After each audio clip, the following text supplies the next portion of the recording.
জাতির সুখ হবে। সন্ত্রাসী চাঁদাবাজেরা তাকে দেখে ভয় পাবে। রিকশা এমন মার্কারে ভাই, গরিব কি ধনী সবার। বাংলাদেশ খেলাফত মজলিস সংসদে আসবে এবার।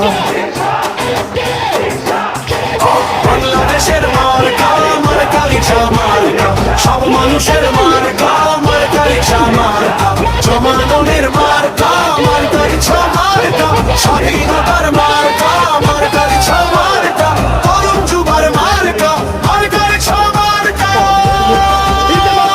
জয় হবে রিকশা প্রতীকে, ভয় ছাড়া রিকশা প্রতীকে। এই দল শাইখুল হাদিসের মন থেকে রিকশা প্রতীকে, ভোট হবে রিকশা প্রতীকে।